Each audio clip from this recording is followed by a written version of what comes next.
দুই রাজ্যের পুণ্যার্থীদের সমাগমে আজ সকাল থেকেই জমে উঠেছে পলিকা ঐতিহ্যবাহী মাঘী পূর্ণিমা স্নান মেলা।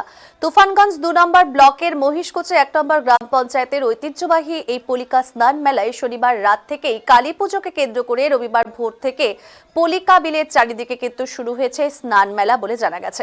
শনিবার সন্ধে এই মেলা ও পুজোর শুভ সূচনা করেন কোচবিহার এমজেএন মেডিকেল কলেজ ও হাসপাতালের রোগী কল্যাণ সমিতির সদস্য অভিজিৎ দেবভৌমিক। অসম বাংলার বিভিন্ন প্রান্ত থেকে পুণ্যার্থীরা এসে এই মেলা প্রাঙ্গণে ভিড় জমেছেন। সারা রাত পুণ্যার্থীরা মন্দির চত্বরে কাটিয়ে ভোরে পলিকা বিলে স্নান করে মন্দিরে পুজো দেন ও মানত করেন বলেও জানা যায়। রীতি অনুযায়ী বিলের ধারে বসে চিড়ে দই খেতেও দেখা যায় অনেক পুণ্যার্থীদের। এই পুজোতে বলির রীতি না থাকলেও দিনভর শত শত মানুষ তাদের মনস্কামনা পূর্ণ হওয়ায় মানত হিসেবে পাঠা ও পায়রা মন্দিরে উৎসর্গ করেন।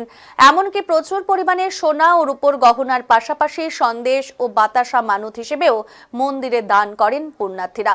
জানা গেছে 73 বছর আগে কালী সাধক যতীন্দ্রমোহন দেবনাথ মায়ের স্বপ্নাদেশ পান। এরপর পলিকা বিলের ধারে বসবাসকারী স্বর্গীয় শনি বর্মনের কাছে সেই স্বপ্নের কথা তিনি খুলে বলেন। এরপরই স্বর্গীয় শনি বর্মন নিঃস্বার্থভাবে 5 কাঠা জমি দান করেন মায়ের মন্দির তৈরির জন্য। আজও এই পুজোকে কেন্দ্র করে একদিনের পলিকা স্নান মেলায় ভিড় উপচে পড়ছে। এদিনও তার ব্যতিক্রম হয়নি। একদিনের এই মেলাকে কেন্দ্র করে মেলা চত্বরে বসেছে বিভিন্ন খাবারের দোকান, সাথে রকমারি বিপুল সম্ভার। এ ব্যাপারে পুজো কমিটির যুগ্ম সম্পাদক মহেশ বর্মন জানিয়েছেন, এবারের মেলায় প্রায় 2500-এর বেশি দোকান এসেছে। প্রচুর লোক সমাগম হয়েছে, তবে কোথাও কোনো অপ্রীতিকর ঘটনার অভিযোগ শোনা যায়নি। মেলার নিরাপত্তা নিয়ন্ত্রণ করতে মেলা চত্বরে মোতায়েন ছিল সশস্ত্র পুলিশ বাহিনী। এছাড়াও এনসিসি ক্যাডার ও মেলা কমিটির শতাধিক স্বেচ্ছাসেবক উপস্থিত ছিলেন।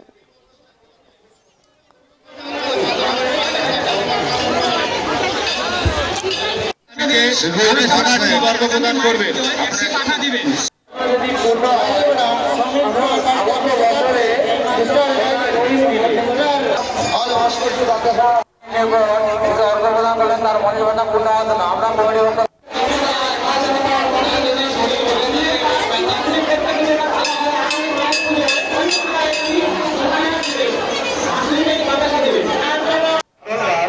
বর্ষ পলিকা মাঘী পূর্ণিমা স্নান মেলা এখনো পর্যন্ত গতকালকে রাতে মায়ের পুজো অর্চনা হয়েছে, গঙ্গা মায়ের পুজো হয়েছে, ভোলেনাথের পুজো হয়েছে। এখনো পর্যন্ত ভিড় সময় যত বেরিয়ে চলছে পুণ্যার্থীর ঢল তত মেলায় লক্ষ্য করা যাচ্ছে। এখন যে ভিড়টা লক্ষ্য করা যাচ্ছে এর পরবর্তী সময় আরও ভিড় বাড়বে আমরা এবার আশঙ্কা করছি। প্রত্যেক বছরের থেকে এবছরের ভিড় সংখ্যা অনেকটাই বেশি। দাদা নিরাপত্তার দিক থেকে নিরাপত্তার দিকে একদম কঠোর নিরাপত্তা, সিসিটিভি ব্যবস্থা রয়েছে, ড্রোনের মাধ্যমে নিরাপত্তা চালাচ্ছে, ওয়াচ টাওয়ারের মাধ্যমে নিরাপত্তা দৃষ্টি রাখছে। এবার পর্যাপ্ত পরিমাণে ফোর্সের ব্যবস্থা রয়েছে, সিকিউরিটি পার্সোনাল রয়েছে, ভলান্টিয়ার্স রয়েছে, পর্যাপ্ত পরিমাণে রয়েছে। এখন অবধি কত লোকের সমাগম হয়েছে? এখন পর্যন্ত যেটুকু আশঙ্কা করা হচ্ছে 1.5 লক্ষ লোকের সমাগম হয়েছে। এর থেকেও বেশি বাড়বে দিন? একদম, এর থেকে আরো 2 ঘন্টা পরে এর মাত্রাটা আরো অধিক হয়ে যাবে, ডবল হয়ে যাবে। দাদা আপনার নাম এবং কি দায়িত্ব? মেলায় যতটুকু লোক দাঁড়িয়ে আছে বাইরে ততটুকু লোকই দাঁড়িয়ে আছে, তারা মেলায় ঢোকার জন্য অপেক্ষা করছে। রোডে জ্যাম রয়েছে, আমরা ট্রাফিককে বলেছি, ট্রাফিক ওসিকে বলেছি যাতে রোডের জ্যামটা অতি দ্রুত ক্লিয়ার হয়ে যায়। বাইরে অনেক রোডের জ্যামের জন্য ঢুকতে অসুবিধা হচ্ছে। মহেশ বর্মন, যুগ্ম সম্পাদক, পলিকা মাঘী পূর্ণিমা স্নান মেলা।